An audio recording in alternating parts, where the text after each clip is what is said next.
स्मिता पटेल आप सभी का एम्बिशन क्लासेज पर हार्दिक स्वागत करती हूँ। आज मैं फिर से आप सबके लिए सीटेड पेडागोजी के क्वेश्चन लेकर आई हूँ। उसके पहले भी मैंने जैसे हर बार मैं करंट या ईवीएस के क्वेश्चन 5 लेती हूँ, ऐसे इस बार भी करंट या ईवीएस के क्वेश्चन 5 हैं, बट इस बार मैंने लास्ट में लिए पहले पेडागोजी हिंदी के क्वेश्चन हैं। तो उसके पहले कुछ न्यूज आई है एक अखबार में, वो मैंने दी। आप सभी को योगा दिवस की हार्दिक बधाइयाँ हों, हार्दिक शुभकामनाएं हों। यूपी में एक 13,000 करोड़ से स्कूल बच्चे स्मार्ट बनेंगे, यानी यूपी में 13,000 करोड़ से स्कूल बच्चे स्मार्ट बनेंगे, यानी टैबलेट खरीदने जा रही है सरकार, वही बच्चों को दिए जाएंगे। यूपीपी 62,424 पदों पर भर्ती की प्रक्रिया शुरू, यानी आप लोग जुड़ते रहिए, लगे रहिए, जल्दी से जल्दी तैयारी करते रहिए, क्योंकि वैकेंसी आने वाली है और इस बार आप लोगों को नहीं चूकना है। चलिए हम स्टार्ट करते हैं। हमारा पहला क्वेश्चन है आज का सीटेट का। किसी भी भाषा विशेष में ध्वनि की सबसे छोटी इकाई, यानी ध्वनि की सबसे छोटी इकाई जिसके आधार पर शब्दों की अलग अलग पहचान बनती है, क्या कहलाती है?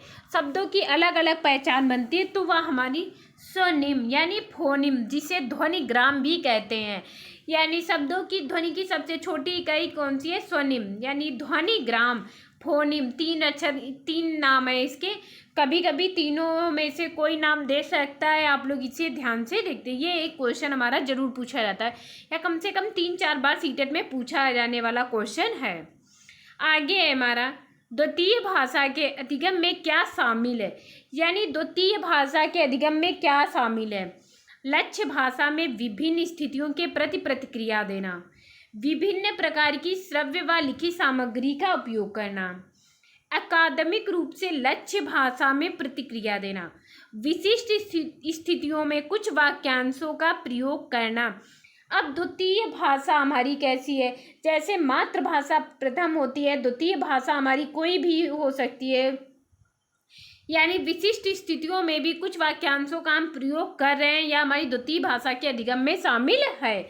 यानी डी ऑप्शन ये हमारा राइट होता है, इसलिए हमारा डी ऑप्शन सही हो गया। आगे हम बढ़ते हैं। निम्न में असमान की पहचान करें, यानी असमान पूछा गया है, यानी जो नहीं होगा। बच्चों में प्रथम भाषा के विकास के समानांतर अर्जन स्वाभाविक तरीका है। प्रथम भाषा हमारी मातृभाषा होती है, तो बच्चे स्वाभाविक रूप से सबसे पहले अपनी मातृभाषा को ही सीखते हैं। अर्जन अचेतन प्रक्रिया से संबंधित है।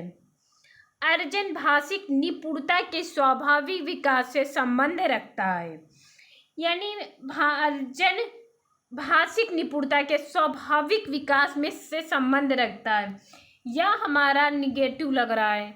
अर्जन भाषा के नियमों को चेतन ज्ञान पर बल देता है, तो यह भी हमारा सही है, यानी इसको ही हम लोग गलत कहेंगे। और इसमें पूछा गया असमान की पहचान, तो यानी एक बच्चा है वह अपने क्या है? असमान, यानी बच्चा अपने परिवेश से सीखता है, समाज से सीखता है, इसीलिए हमारा डी ऑप्शन क्या हो गया? गलत, यानी असमान की पहचान हो गई। यहाँ पर सी हमारा सही हो गया।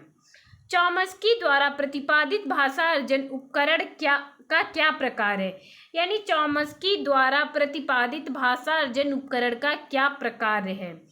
अभिभावकों के प्रति समझ बनाना, कि अभिभावक खाली माता पिता नहीं होंगे, यहाँ पर अभिभावक का मतलब हो गया कि हमसे जितने भी बड़े हैं, टीचर भी हो गए, हमारे चाचा चाची हो गए, या कोई भी है। सार्वभौमिक व्याकरण को समझना, किसी एक भाषा को समझना, इस बात के प्रति समझ बनाना कि भाषा सीखना आसान है, यानी अभिभावकों के प्रति समझ बनाना। चॉम्स्की द्वारा प्रतिपादित भाषा अर्जन उपकरण का क्या प्रकार है? चॉम्स्की के द्वारा कहना है कि भाषा अर्जन अभिभावकों के प्रति समझ बनाना। सबसे पहले बच्चा अपनी मातृभाषा से ही सीखेगा, यानी मदर टंग, यानी सबसे पहले अभिभावक के प्रति समझ बना रहा है। जब बच्चा स्कूल से आप कक्षा 1 या 2, 3 कभी भी उसका एडमिशन कराइए, तो आपको मातृभाषा सिखाने की ज़रूरत ही नहीं रहेगी। बच्चा अपने घर से, अभिभावक से ही मातृभाषा सीख के आता है। मुख्यतः हम मातृभाषा कैसे कब अर्जित करते हैं, यानी हम मातृभाषा को कैसे अर्जित करते हैं?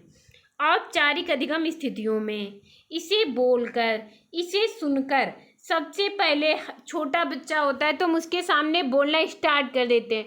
बच्चे को बस थोड़ा थोड़ा समझ में आ रहा हो कि हम लोग उससे बातें करना, अगर बच्चा छोटा है हंस भी रहा है तब भी हम लोग उससे बातें करना, यानी सुनकर का क्या है, सुनकर, यानी सी ऑप्शन हमारा इसमें राइट हो गया।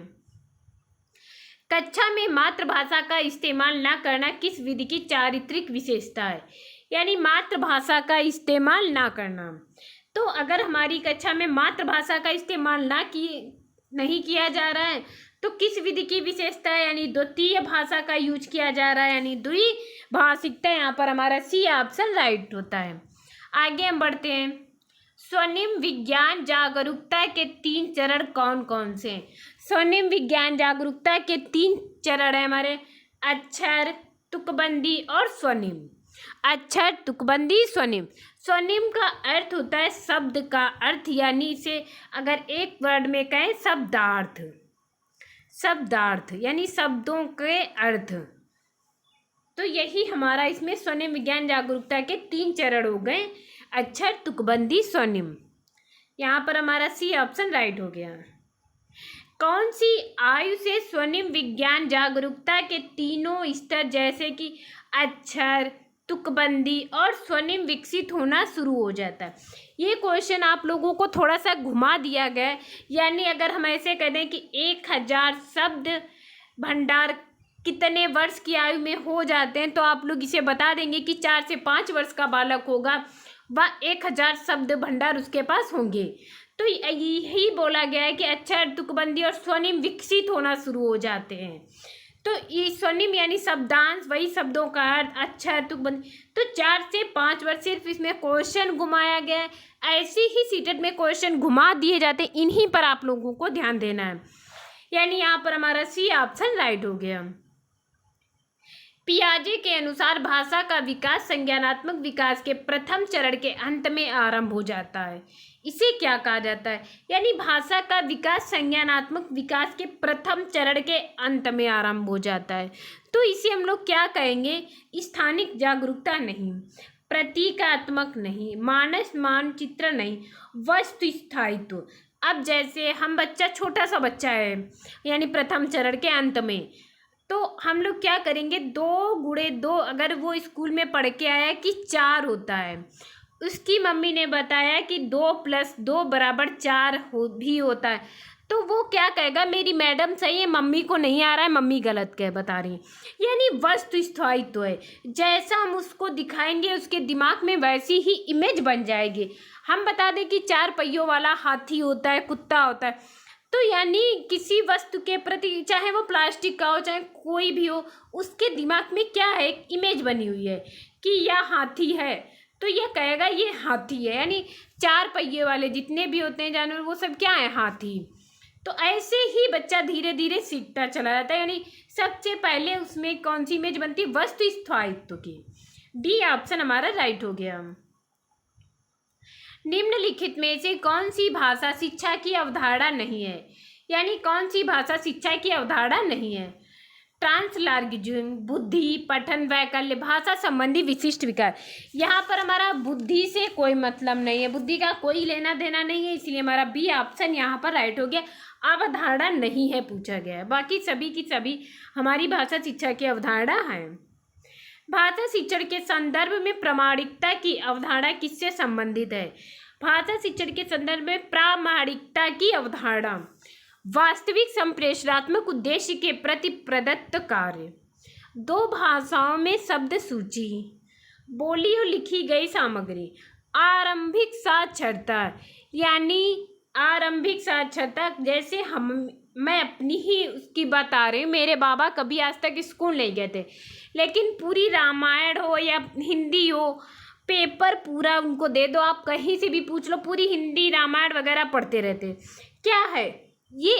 अपने भर को इनको पढ़ना आता था। यानी अब क्या, पहले के लोग पढ़ने स्कूल जाते थे लेकिन नहीं जाते थे, तब भी उनको वो सब आता था जो आज भी हमें आ रहा है।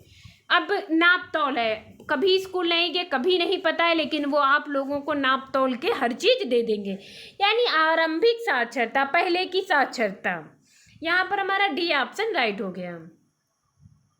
निष्क्रिय शब्दावली में ऐसे शब्द होते हैं निष्क्रिय, जिनका प्रयोग कभी कभार होता है, जिनका प्रयोग अक्सर किया जाता है, जिनका इस्तेमाल भाषा वैज्ञानिक करते, जिनका इस्तेमाल लेखक करते। निष्क्रिय यानी जिनका प्रयोग कभी कभार होता है, जैसे पानी वानी दे दो, चाय वाय लाओ, तो वाय का कोई अर्थ हुआ नहीं, पानी आनी का कोई मतलब हुआ खाना पीना, ठीक है, कहते हैं चलो वलो मतलब एक के साथ दूसरा बोलते हैं। तो यानी जिनका प्रयोग कभी कभार होता है, यानी ए ऑप्शन हमारा इसमें राइट हो गया। भाषा की कक्षा में अध्यापिका ने विद्यार्थियों को पिछले माह की गई आम उद्घोषणाओं और वक्तव्य का विश्लेषण करने के लिए कहा। यहाँ अध्यापिका किस बात पर बल दे रही है, यानी यहाँ पर अध्यापिका किस बात पर बल दे रही है? लिखित विमर्श चिंतन, वाचिक विमर्श चिंतन। अब यहाँ पर हमारा दिया गया उद्घोषणाओं, उद्घोषणा किस पर करे कि वाचिक विमर्श चिंतन, यानी बी ऑप्शन यहाँ पर हमारा सही हो गया। नेक्स्ट हम बढ़ते हैं, निम्नलिखित में से भाषा के बारे में कौन सा सही है? अब भाषा के बारे में कौन सा सही है? भाषा व्यवस्थाओं की व्यवस्था है, भाषा एक वैज्ञानिक व्यवस्था है, भाषा के लिए व्याकरण अनिवार्य है। भाषा के लिए व्याकरण अनिवार्य नहीं, ऐसा नहीं है कि व्याकरण नहीं आएगी तो भाषा हम नहीं सीख सकते। पहले हमें भाषा सीखनी है, उसके बाद हमें व्याकरण सीखना है। प्रत्येक भाषा की एक लिपि है, प्रत्येक भाषा की लिपि एक नहीं है, हर एक भाषा की अपनी अपनी लिपि होती है, यानी इन दो में से एक होगा। तो भाषा एक वैज्ञानिक व्यवस्था है, भाषा व्यवस्थाओं की भी व्यवस्था, यानी ए ऑप्शन ज़्यादा सुटेबल है, ए ऑप्शन हमारा राइट हो गया। अब हमारे 5 EVS या करंट के क्वेश्चन है जो बहुत इंपॉर्टेंट है। 21 जून 2023 को अंतर्राष्ट्रीय योग दिवस का कौन सा संस्करण आयोजित किया जाएगा? अब 21 जून 2023 को अंतर्राष्ट्रीय योग दिवस का 9वां, यानी यहाँ पर हमारा सी ऑप्शन राइट होता है 9वां। नेक्स्ट है हमारा, हाल ही में स्पेसएक्स ने किस देश के सट्रिया वन संचार उपग्रह का लॉन्च किया है? तो यह हमारा इंडोनेशिया ने लॉन्च किया है, यानी बी ऑप्शन यहाँ पर राइट होता है। नेक्स्ट आगे हम बढ़ते, वैश्विक स्तर जीरो ग्रीन बिल्डिंग प्रोजेक्ट्स के तहत सर्वाधिक LED नेट जीरो सर्टिफिकेशन प्राप्त करने वाला शीर्ष देश कौन सा है? तो यहाँ पर ये हमारा भारत है। शीर्ष देश कौन सा है? भारत, यानी सी ऑप्शन राइट हो गया। हाल ही में स्थानीय प्रकाशकों की सहायता के लिए भारतीय भाषा कार्यक्रम किसने प्रारंभ किया था? तो ये हमारा गूगल ने प्रारंभ किया था, यानी सी ऑप्शन यहाँ पर राइट हो गया। लास्ट क्वेश्चन है आज का हमारा, कौन सी भारतीय विमानन कंपनी एयरबस से 500 विमानों की खरीद करेगा? यानी कौन सी 500 विमानों की खरीद करेगा? तो यह हमारा हो गया, इसमें राइट आंसर होता है इंडिगो, यानी इंडिगो, ए ऑप्शन यहाँ पर राइट हो गया। प्लीज़ आप लोग ज़्यादा से ज़्यादा सब्सक्राइब कीजिए, शेयर कीजिए। आज के मेरे 20 क्वेश्चन यहीं पर समाप्त होते हैं। आप लोग लाइक नहीं करते हैं, बस ऐसे दबा दिया कीजिए, क्या दिक्कत है आपको? कोई चार्ज नहीं पड़ रहा है, फिर भी आप लोग नहीं करते हैं। चलिए ठीक है फिर, थैंक यू क्लास।